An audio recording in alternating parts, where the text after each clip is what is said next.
Pemirsa, seorang pasien positif corona melarikan diri dari ruang isolasi Rumah Sakit Umum Daerah Peraya, Lombok Tengah, Nusa Tenggara Barat. Pasien kabur melalui jendela rumah sakit.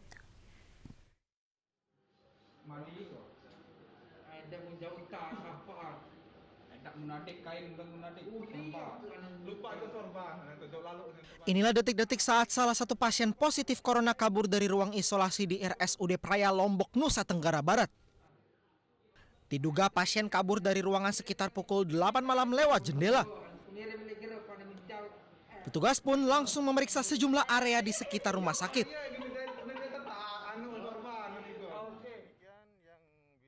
Pada Rabu pagi pasien ditemukan di areal persawahan dekat kawasan Bandara Internasional Lombok.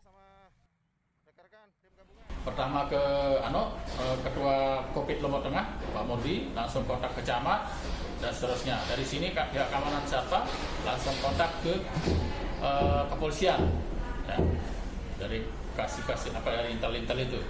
Nah, setelah langsung dilacak, belum akhirnya ketemu tadi pagi.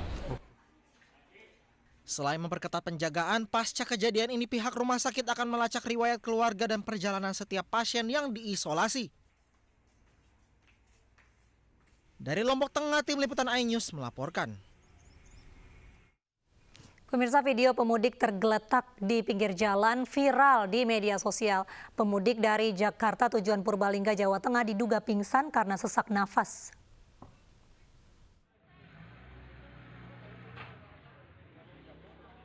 Seperti inilah suasana saat tim medis dari Rumah Sakit Siaga Medika Purbalingga mengevakuasi pemudik yang pingsan di pinggir Jalan Raya Kutasari, Purbalingga, Jawa Tengah. Menggunakan alat pelindung diri, petugas mengevakuasi pemudik ini ke unit gawat darurat.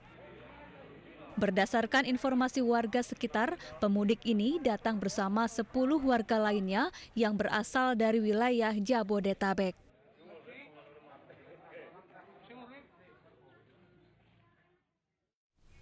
Kepulangan seorang pasien positif corona di Kabupaten Nganjuk, Jawa Timur disambut dengan penuh sukacita oleh warga. Sebelumnya pasien diisolasi selama 30 hari di RSUD Nganjuk karena positif corona.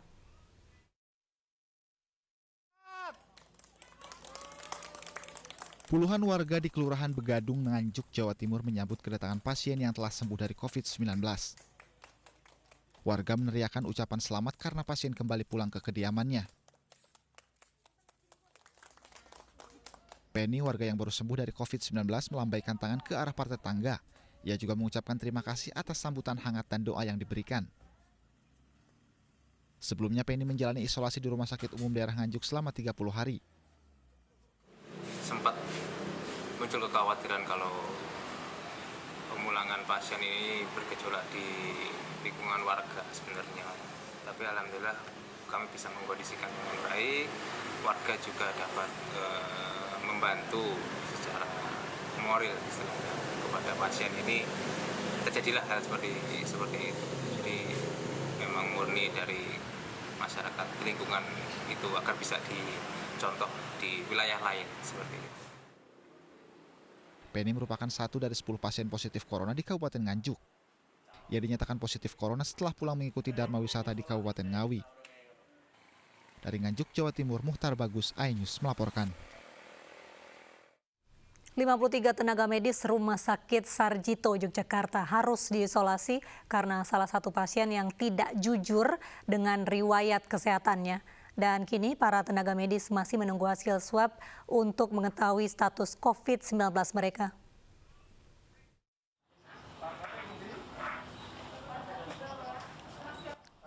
Tiga tenaga medis di Rumah Sakit Dr. Sarjito, Yogyakarta harus diisolasi karena salah satu pasien yang tidak jujur terkait riwayat kesehatannya.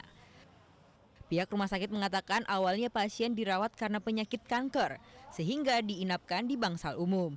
Namun beberapa hari kemudian baru diketahui suami pasien positif COVID-19 dan dirawat di Rumah Sakit Umum Daerah Sleman. 53 tenaga medis yang merawat pasien pun harus menjalani swab untuk memastikan mereka tidak terjangkit COVID-19. Dan dulu untuk memutus mata rantai sampai hasil swab nanti keluar. Ketika nanti hasil swab ini keluar, maka Kalau kita berharap semuanya negatif, mereka baru bisa aktivitas kembali. Berarti disuruh mengisolasi mandiri? Ya, mereka untuk sementara isolasi mandiri. Kini 53 tenaga medis tengah diisolasi, sementara pasien yang dirawat juga dinyatakan positif COVID-19. Dari Yogyakarta, Gunarto, Farhan, iNews melaporkan. Wali Kota Solo FX Hadi Rudiatmo tidak terima dengan pengusiran 3 tenaga medis yang bertugas di RSUD Bung Karno Solo. Hadi Rudiatmo berniat melaporkan kejadian tersebut ke polisi.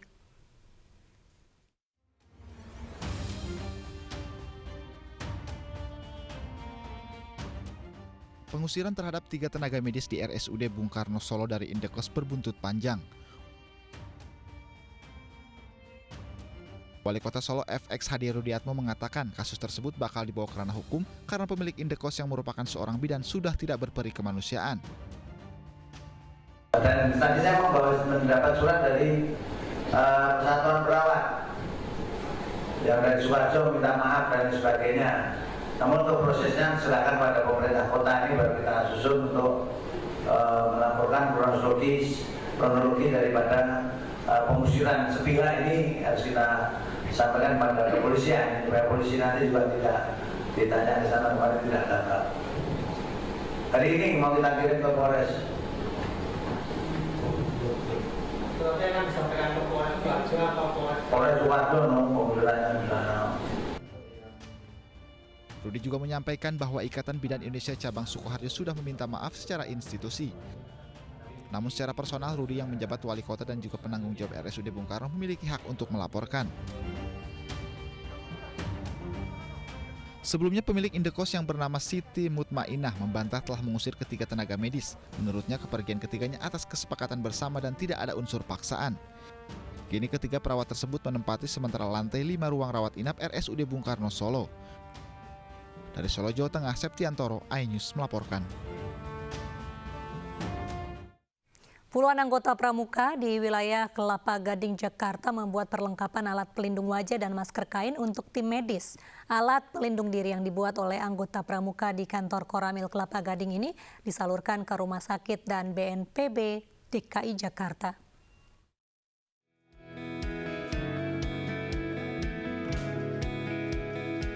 Anggota pramuka yang berasal dari sekolah tinggi, atas, dan menengah membuat alat pelindung wajah atau face shield dan masker di aula kantor Koramil 06 Kelapa Gading, Jakarta Utara. Setiap hari ada 60 anggota pramuka berpartisipasi membuat alat pelindung diri untuk mencegah penyebaran pandemi COVID-19. Mereka terbagi dalam 2 kelompok, berkontribusi membuat alat pelindung wajah atau face shield dan masker kain. Bahan-bahan untuk membuat pelindung wajah dan masker seperti plastik mika, busa, kain, serta karet. Bahan-bahan didapat dari warga yang menyumbang. Selama 1,5 bulan, pramuka telah membuat 1.500 buah pelindung wajah atau face shield, 500 masker, dan 100 paket sembako. Alat pelindung diri telah didistribusikan ke rumah sakit, puskesmas, dan BNPB DKI Jakarta. Berani ngambil resiko kepada mereka untuk terjun langsung di lapangan untuk penanganan. Namun demikian saya berharap mereka tetap bisa memberikan kontribusi walaupun di belakang layar. Sehingga saya arahkan mereka, apa ini kira-kira? Mereka berimprovisasi, mereka berkreasi untuk membuat diantaranya ada masker, kemudian mereka membuat ada pelindung muka, face shield. Kemudian untuk APD di rumah sakit atau rumah sakit rujukan, demikian juga dengan masker kita berikan juga ke pasar juga, ke rumah sakit untuk tim medis juga. Kegiatan ini akan terus dilakukan selama pandemi corona. Dari Jakarta, Vendra Kurniawan, iNews melaporkan. Isi waktu luang, penjaga gawang Timnas Muhammad Ridho Jazuli berjualan takjil. Kami hadirkan informasinya usai jeda berikut.